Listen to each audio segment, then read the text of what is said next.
ഈ തിരുവിതാംകൂർ ചരിത്രത്തിൽ നിറഞ്ഞു നിൽക്കുന്നവരാണ് എട്ട് വീട്ടിൽ പിള്ളമാർ. അവരെക്കുറിച്ച് കഥകൾ ധാരാളമുണ്ട്.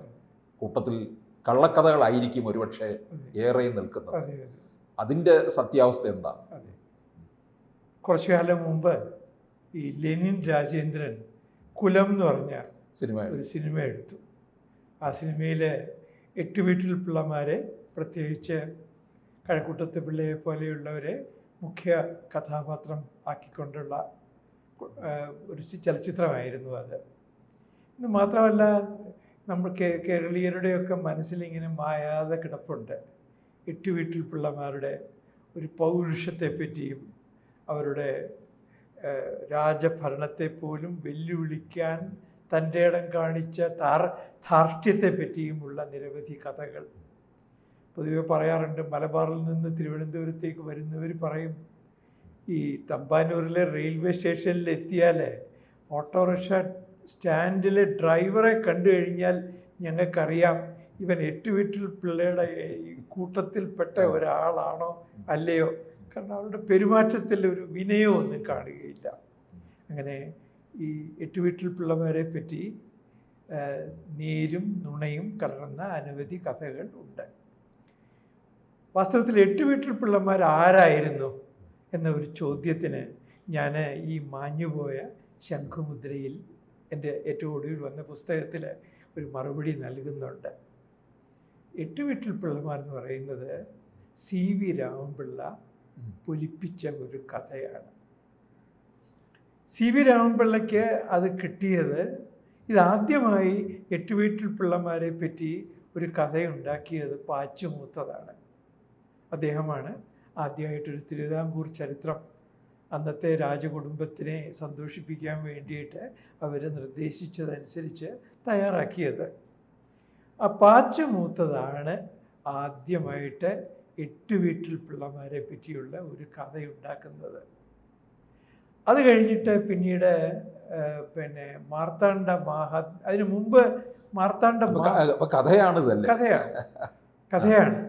കഥയിൽ ചില ചരിത്ര ഘടകങ്ങളുണ്ട്, ഞാൻ അതിനെപ്പറ്റി പറയാം.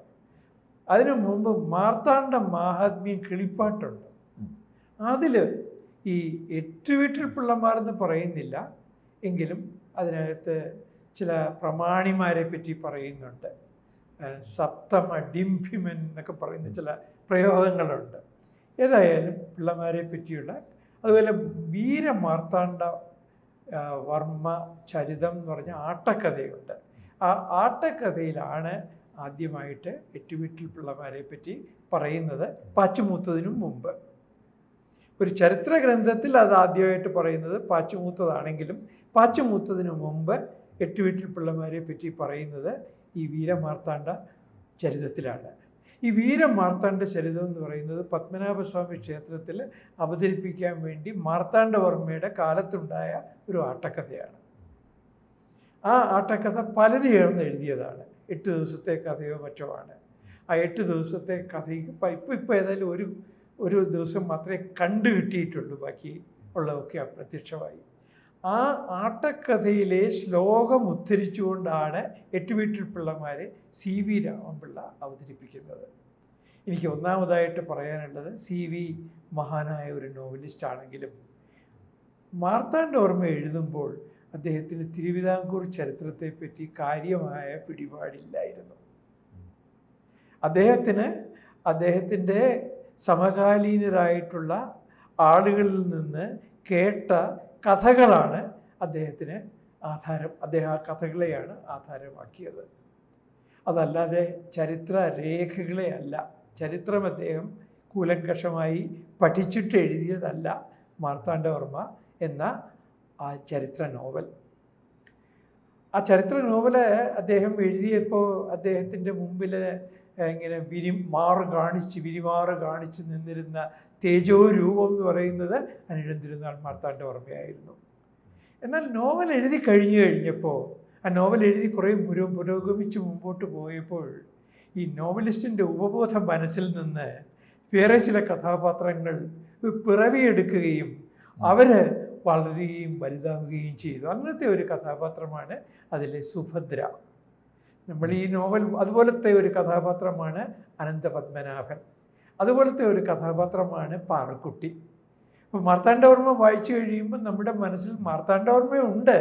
പക്ഷെ മാർത്താണ്ഡവർമ്മയുടെ ഒപ്പം തന്നെ നമുക്ക് അനന്തപത്മനാഭനെയും നമ്മുടെ മനസ്സിൽ പ്രതിഷ്ഠിക്കും, പാറുക്കുട്ടിയെയും പ്രതിഷ്ഠിക്കും, അതുപോലെ സുഭദ്രയെയും പ്രതിഷ്ഠിക്കും.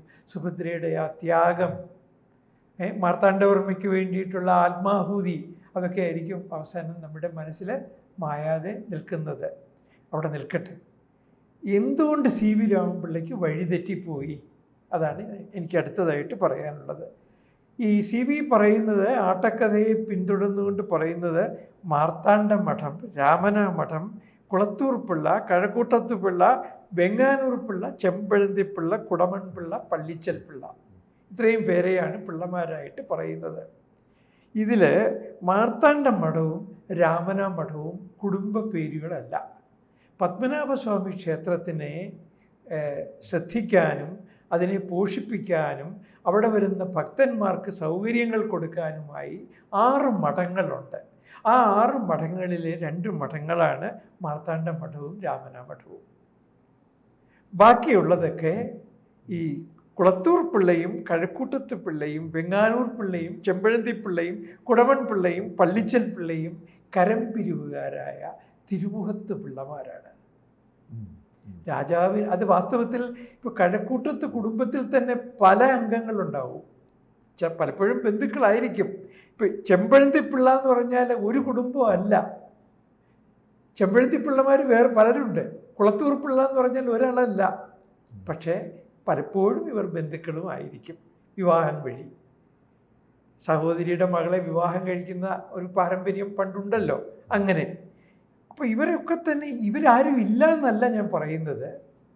8 വീട്ടിൽ പിള്ളമാർ എന്ന് പറയുന്നത് 8 പേരല്ല, 72 പേരുണ്ട്. അതിൽ 42 പേര് മാർത്താണ്ഡവർമ്മയുടെ പ്രഖ്യാപിത ശത്രുക്കളായിരുന്നു. ആ 42 പിള്ളമാരെയും മാർത്താണ്ഡവർമ്മ വധിച്ചു. 1-2 ആളുകളെ വെറുതെ വിട്ടു. ലോക്കൽ ട്രഡീഷൻ പറയുന്നത് ചെമ്പഴന്തി പിള്ളയെ വധിച്ചില്ല. വധിക്കാൻ ആലോചിച്ചു. പക്ഷേ ചെമ്പഴന്തി പിള്ളയുടെ സഹോദരിയോട് യുവാവായിരുന്ന കാലത്ത് മാർത്താണ്ഡവർമ്മ എടുത്ത ഒരു പ്രതിജ്ഞ പാലിക്കാൻ വേണ്ടി ചെമ്പഴന്തി പിള്ളയെ വെറുതെ വിട്ടു. പിന്നെ മാർത്താണ്ഡവർമ്മ ചെയ്ത ക്രൂരത എന്താന്ന് പറഞ്ഞാൽ ഇവരുടെ സഹോദരിമാരെയും സഹോദരിമാരുടെ കുഞ്ഞുങ്ങളെയും, അതായത് അനന്തരാവകാശികളെയും അടിമകളാക്കി മുക്കൂർക്ക് വിലയ്ക്ക് കൊടുത്തു. എന്തിനാണ്? കയ്യാളിക്കാൻ.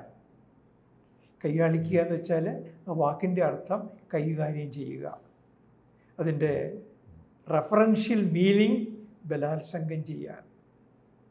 ഇന്നലെ വരെ ആഭിജാത്യമുള്ള തറവാട്ടിലെ അമ്മമാരായി കഴിഞ്ഞിരുന്ന ആ കുലസ്ത്രീകളെ മുക്കൂർക്ക് വ്യഭിചരിക്കാനായി കൊടുക്കുകയാണ്.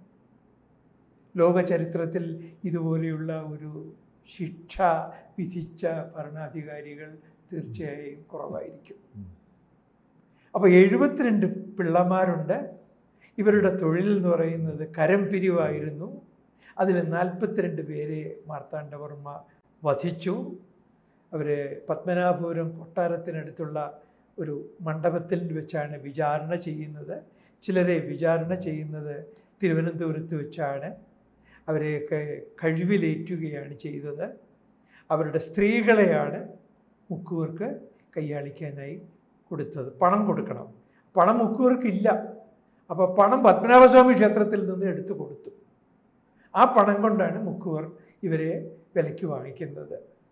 ഇതിന് മാർത്താണ്ഡവർമ്മയ്ക്ക് ന്യായമുണ്ട്. മാർത്താണ്ഡവർമ്മയുടെ ന്യായം എന്താന്ന് പറഞ്ഞാൽ ഈ പിള്ളമാർ എപ്പോഴും ദുർബലരായ രാജാക്കന്മാരെയാണ് ഇഷ്ടപ്പെട്ടിരുന്നത്. ശക്തരായ രാജാക്കന്മാർ രാജ്യം ഭരിക്കുകയാണെങ്കിൽ അവരെ നിയന്ത്രിക്കാനോ അവരുടെ അടുത്തുനിന്ന് കാര്യം സാധിക്കാനോ കഴിയുകയില്ല. അപ്പം മാർത്താണ്ഡവർമ്മ ഒരു കരുത്തനായ ഭരണാധികാരി. അതുകൊണ്ടാണ് ശത്രു ആയത്. അതുകൊണ്ടാണ് ഇവർ ഈ രണ്ടുപേരും കരുത്തന്മാർ. പിള്ളമാരും കരുത്തന്മാരാണ്, മാർത്താണ്ഡവർമ്മയും കരുത്തന്മാരാണ്. ചുരുക്കി പറയട്ടെ, 8 പിള്ളമാർ മാത്രമല്ല ഉള്ളത്. 72ഓളം പിള്ളമാർ. അപ്പൊ ഈ 8 എന്ന സംഖ്യക്ക് എങ്ങനെ ഇത്രയും പ്രാധാന്യം വന്നു പോയി എന്നുള്ളതാണ്. ഈ 8 എന്ന സംഖ്യക്ക് എങ്ങനെ പ്രാധാന്യം? 8, 18 ഒക്കെ ഒരു മാന്ത്രിക സംഖ്യകളാണ്. അതെ, അത്രയേ ഉള്ളൂ. 9 ഒരു പൂർണ്ണത. 9, 8 മന്ത്രിമാരാണ് പണ്ട് ഈ ഇന്ത്യൻ സിസ്റ്റത്തില്, ഭരണത്തില് 8 പേരാണ് സജീവന്മാർ. അതുകൊണ്ടാണ് 8 ഉപദേശകന്മാർ. പക്ഷേ ഒരു കാര്യം പറയട്ടെ, ചിറയൻകീഴ് പ്രദേശത്ത് 8 വീട്ടിൽ പിള്ളമാരുണ്ട്. അത് അവിടുത്തെ ഒരു പ്രാദേശിക സമിതിയാണ്. ഒരു കാര്യം കൂടി പറയാം, പത്മനാഭസ്വാമി ക്ഷേത്രത്തിലെ 8 വീട്ടിൽ അച്ചിമാർ, അതായത് വിളക്കെടുക്കുന്ന അച്ചി എന്ന് പറഞ്ഞാൽ മോശമായ അർത്ഥമല്ല, നായർ സ്ത്രീകൾക്ക് പറഞ്ഞിരുന്ന പേരാണ് ആ അച്ചിമാർ എന്ന് പറയുന്നത്. 8 നായർ കുടുംബങ്ങളിലെ വനിതകളായിരുന്നു പത്മനാഭസ്വാമി ക്ഷേത്രത്തിലെ ടെമ്പിൾ സർവീസ് നടത്തിയിരുന്ന പ്രധാനപ്പെട്ട കുടുംബങ്ങൾ. അപ്പോൾ ഈ തെറ്റിദ്ധാരണ നമുക്ക് മാറണം. ഈ 8 വീട്ടിൽ പിള്ളമാർ എന്ന് പറയുന്ന ഒരു പ്രതിയോഗികൾ എന്തിനാണ് ഈ പാച്ചുമൂത്തത് ഇങ്ങനെ 8 വീട്ടിൽ പിള്ളമാരെ സൃഷ്ടിച്ചതെന്ന് പറഞ്ഞാൽ മാർത്താണ്ഡവർമ്മയുടെ ക്രൂരതകളെ വെള്ളപൂശാൻ വേണ്ടി. കൂടുതൽ വാർത്തകളും വിശേഷങ്ങളും നിങ്ങളിലേക്ക് എത്താൻ ABC മലയാളം സബ്സ്ക്രൈബ് ചെയ്യുക, ബെൽ ബട്ടണും അമർത്തുക.